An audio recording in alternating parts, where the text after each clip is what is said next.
have my friend and colleague, Dr. Button, Dr. Jinkou, Zhao, whom we lovingly call as Button, and he actually loves his Button name. And welcome, Button, once again. And Thank you. It's always lovely to talk to you. So Always. here we are. Yeah, Button, yeah. It's always happy to be part of this. Yeah, thank you so much. It's been a loving ride, since I started my podcast last year, and we've had some interesting discussions. Though I also do my own sessions, but I've met some interesting people doing interesting discussions on different topics. And friends, I had a discussion with Button some time ago, and he actually mentioned on a new project which he started on in his life, and it sounded very, very fascinating. And I thought I should bring this to you, and I also discussed with Button, and he lovingly agreed to have this discussion openly about what is it about. And we actually call it, and he actually named it, but we also call it Countdown to Zero. So Button, we go ahead in terms of timelines, and we talk about life in general, which is kind of how long you live and all. But you are actually doing something in life when you actually say count down to zero. So can you tell us more about what is this zero about, and what is this countdown about, and what is this new project? Yeah, thank you. Thank you for raising this. And as you said, we had earlier conversation about this. I must say that this is most important project in my life, in remaining time of my life. In January, actually starting from January 1st, 2026, I decided to count down my life. I set a numeric target and a qualitative target. So let me tell you why I want to do this project. You said numeric and you said qualitative, but Yeah. let's hear from you why you want to do it, and what are these numeric and qualitative aspects. And yes, how did you count your life about? Yes. So life is unpredictable. So nobody can predict that life will end, and it can be tomorrow, can be next hour, can be in 30 years, can be in 50 years. And in general, people are living longer. We are facing like a nice issue, but also difficult issue is aging. This entire society is aging. But in this kind of environment, nobody can predict the life. Why I can count down to zero? How can I come up with this numeric target? So the first thing I want to tell you, that's why I want to do this project. In 2024, I was cycling. I was hit by a car from behind. Yeah. I was almost killed. So life is fragile, and if that old man who was 85 years old at that time, and if he made a little bit slightly different decision or a little bit more mistake, I could have been killed. So that is the one thing that's. So instead of we manage the life passively, can I manage my life more proactively and positively in the way? So that's why I want to do this counting down to zero. Yeah, thanks, Button. I remember you had this massive accident, and it was very, very tragic. But I'm so happy and so glad that you were able to recover, and we have you, alive in this form today. And it is really great. But I think it's also your mental strength, your mental resilience, and some superpower which also protected you. And I really believe in that. I don't know if you have the belief, but I'm sure your guardian angel was also protecting you. And that's why you are here today. But yeah, sorry about the tragic accident. But that gave you a moment of reflection that, we are just living our life, and it's going ahead, and we don't know when it's going to finish. So we are all going to die, of course, one day. The physical form is going to end someday, but then we don't prepare for that day. But now you're actually saying you want to live a bit more proactively rather than passively. So I hear that we all probably live passively, but maybe we have our goals. I was talking about mindfulness in the last session, where also it's little about being conscious of who you are and where you are, and trying to be a little bit more proactive. But I hear from you even a bigger idea of how you can be more proactive and how you can see your long distance that you have to travel in life. It can be short, it can be long, but the length is not for us to determine, but maybe some steps we can actually take while we are going along this journey. So yeah, happy to hear more about this. Yeah, that's when I was on sick leave for a few months to recover from that accident. I was reading a lot of things. Of course, I'm a medical doctor. I'm also epidemiologist, so I understand the life expectancy.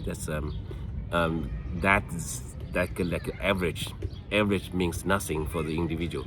For the society, it means a lot. So for my life, I was thinking that if the accident actually got worse, I could have died. Then my life stopped there. So my contribution to the life expectancy will be like that many years. So when I look at that, there's for man, as an adult man, there's a life expectancy. If I look at that, it's 82, there's 83, the highest in many countries like Japan, Switzerland. I'm a native Chinese. I live in foreign countries. That's for many years. I can say I'm still Chinese. So when I set a numeric target, I set 10,000 days. It's arbitrary. Nobody can decide. As I said, nobody can predict. But why I said this 10,000 days? 10,000 days is a number that's easy to count. Yes. Probably that's one thing. And the other thing that's if I'm lucky enough and I can count down to zero, so my age will be almost 89 years old.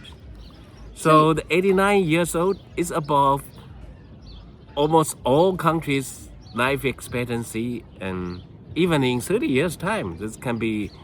I know this life expectancy is still increasing. That's over time, but the increase in 1 year is a huge undertaking. That's by entire society. It's not only a medical thing. There's the entire society will need to make efforts to increase that. So I can see that even I count down to zero, at that time, I still have like above average life expectancy, my age. So you took the life expectancy general overall, in the whole world. Recently, I actually met a group in Switzerland, and they are all above, 100 years of age, and there's special care which is being arranged for them. Like, in Japan, there are places, in US also there are places where people are living more than 100, but there are also some generations in Switzerland, in France, in Italy, who are actually in that, living more than 100 years.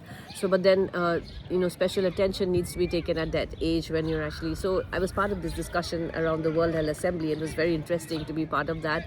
But I hear you, and so you took the average, generally globally, but you have taken it on the higher side, and this 10,000 you're actually taking as a number of days, which could be on the higher side as well, because I want you to live up to 100 years, of course, and it'll be great, and it'll be great learning as well. And so you took this arbitrary 10,000 days, which is on the higher side of a person that would live, on an average. So now we have these 10,000 days. So now how do you live your life? Is it different than how you used to live before? And how do you count down to zero? I mean, you're not waiting for it to be zero, but how do you do your countdown? How do you live your life? How is it different? Yeah, I will talk about the qualitative targets. This numeric target, quantitative. This quantitative one, that's actually because I'm taking diary. I'm taking diary, that's every day. So actually I'm writing down how many days remaining every day in the morning. The first thing, because in the morning I do a number of things, do exercises and then measure my body weight, and I document that every day, and also in that, as I said, to how many days remaining.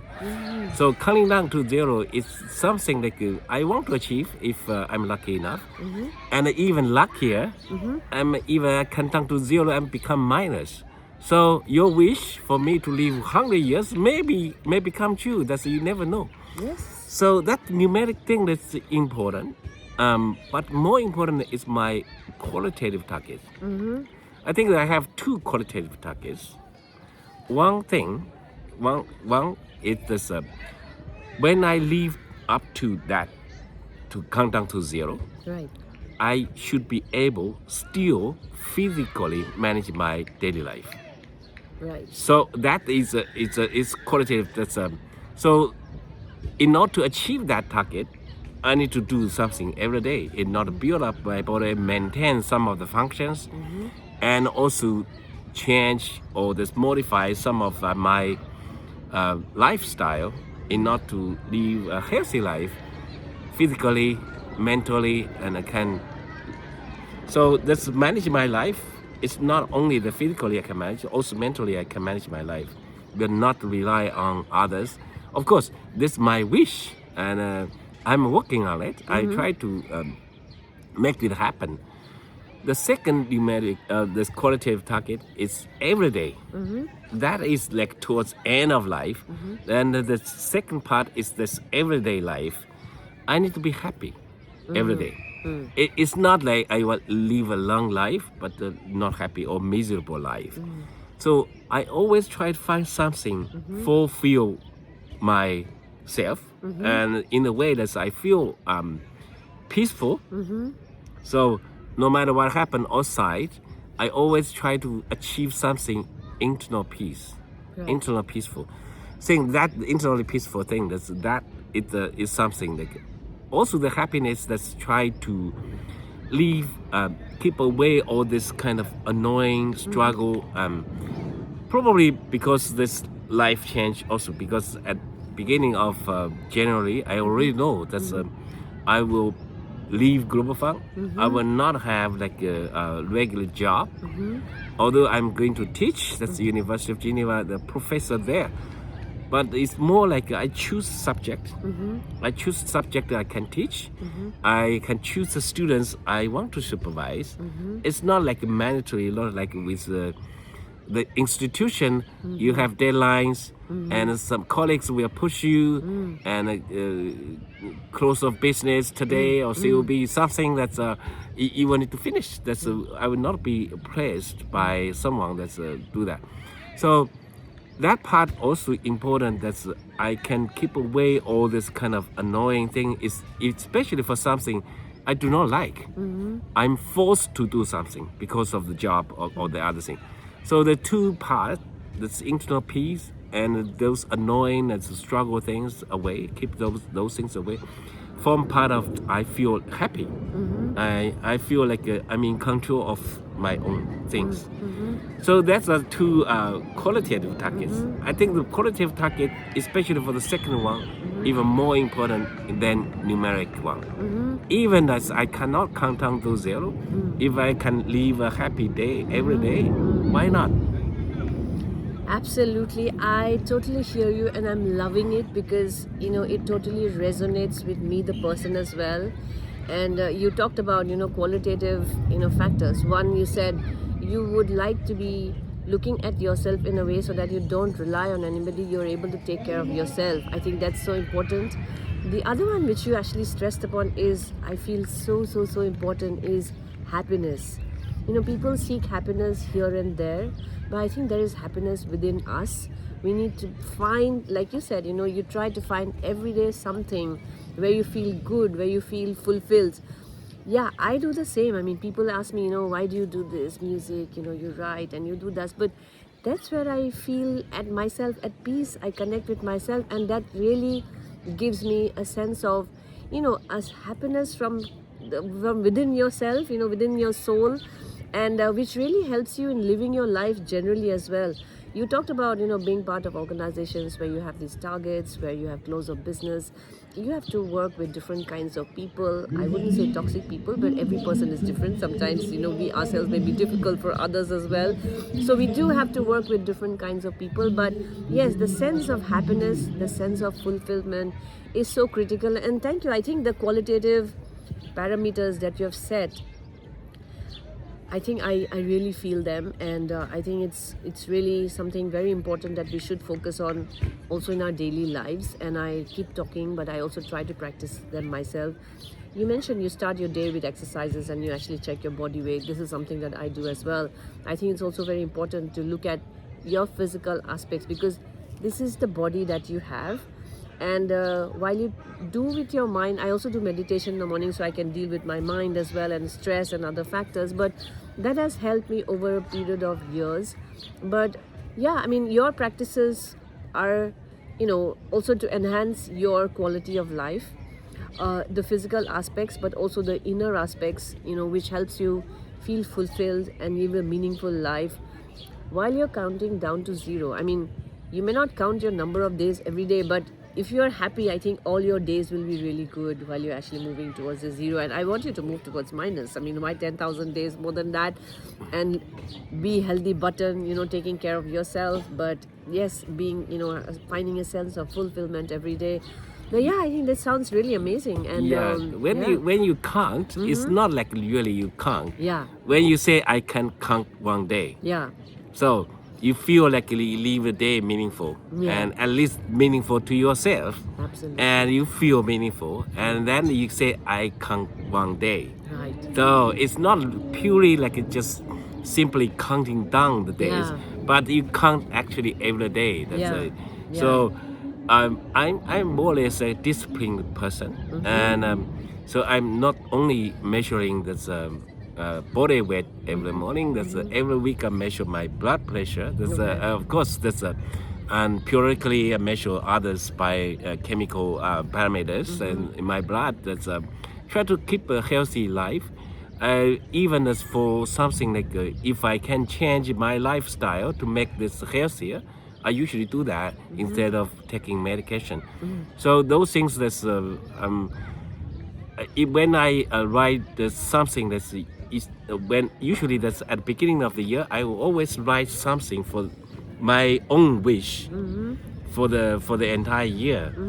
And for this year, I wrote down something that's just two sentences. One is that I'm transitioning myself from like a full-time job with institution to some kind of thing that's more work for my own interest, like semi-retirement, that kind of type of thing. So that's the one thing that I wrote down for myself. I'm doing it. Actually, I'm doing it. The second part is that I need to be a little bit closer to the nature. So actually, I'm practicing that for years because I like cycling. I like this walking in the forest, and I like this to observe the flowers, the trees, and some small animals and birds. Even sometimes sit in the forest to listen to the birds that sing. That's even this morning actually when I cooked breakfast, I was listening to the birds. So this part I try to be part of the nature and to be at least of course my body is aging. That's to become part of this nature, to try to be like a little bit harmonized. And even as I do have my two other projects for this year, for this month. I renovate my garden and renovate my kitchen. Okay, garden part also that's try to be closer, and then have something to do in gardening part. That's those things that's important to keep you being part. You feel like being alive, being alive and doing something. Yeah. So back to the discipline part. Actually, I have regularity. That's my daily routines, and I still following that. Even that's I formed that years ago. That's when to go to bed, almost fixed time. That's when get up, almost fixed time. And when we do what, when we have meals, 3 meals a day. That's so this kind of thing. That's will continue. That's I hope this will help me to achieve not only this numeric target, also qualitative ones. Absolutely. Thank you, Button. This has been so fascinating to hear about, this your new thought process of looking at life differently. Though we have named it, countdown to zero. And the name sounds fascinating as well, but we are not moving towards zero as in the end date, but we're actually looking at more fulfillment, improving the quality of life, and living each day meaningfully despite all that is happening around, to be more with nature, and also we are all part of nature, but sometimes we forget that we are part of nature. We become like robots and mechanics, very mechanical ourselves. But yeah, you mentioned about being with nature. I love nature too. I'm a morning person, and I like to open the window and listen to the birds and watch the sunrise. I do it wherever I am. I also like the rain a lot, so whenever it's raining, I'm like, it's awesome for me. And I come from a rainy part of the world as well, from Assam in northeastern India, and I was born during the rainy season. And yeah, I love nature, the birds and the trees, and yeah, everything around nature, flowers, the water bodies. Yes. Yes, I think the qualitative parameters in life are so helpful for us to enhance the fulfillment that we look and seek within ourselves. Thank you so much, Button, once again for sharing. Let's check Yes. visit again. Now Yes. I have like 9,800 some days left. Okay. Let's Let's check see. at 900. When check at 9,000. 9,000. Yes. And then we'll see that's where we have been. Will be. We can also check earlier. I mean, you will have your own experiences as well, but it'll be fascinating to hear how's your journey been, your fulfillment, you're being with nature and you're looking at small things where you see your happiness, taking care of yourself as well. How do you see life differently when you started this and where you are at that point in time. Yeah, happy to touch base again and discuss about it. I wish you all the best in your project, and I wish you all the very best also in life. I mean, we'll be in touch always, but also for viewers, maybe also you found something while you heard about this countdown to zero today. You may follow similar, may not have the same name. You don't have to count down to zero, but maybe it might be good to put in some nice practices in your life where you seek your fulfillment not just from a 9 to 5 job, not just from going to office and coming back home. That's not life. You look at life as a bigger holistic picture and find something for yourself every day where if you don't go to a 9 to 5 job, do you feel fulfilled yourself? What do you do to make this mind happy? It's not, and how to keep this body and maintain it as well. How do you take care of yourself? So it's about taking care of yourself holistically while you're moving ahead in your life journey. Yes, longevity is increasing, but are we able to take care of ourselves to live healthy till the last day in life? We don't want to die sick. We would like to have a healthy life, and if we live for 100 years, maybe stay healthy and happy till 100. Even if you reach till 75, 80, 85, 90, happy and healthy till that time. That is the most critical aspect. So thank you, Button, and I want you all also to take care of yourself in case you're not taking care and not prioritizing yourself. Do take some steps and take care of yourself, whether it is physicality, going for a walk, being with nature, or going for a run, whichever fascinates you, whichever, being with flowers, spending some time with your family, and other things that you can actually do to find a little moments of fulfillment in your life, being in the moment, being mindful where you are, what you do. And wish you all the best, and Button, wish you all the best, and we will connect again. Thank you. all. See you next time. Thank you. See you all. See you next time.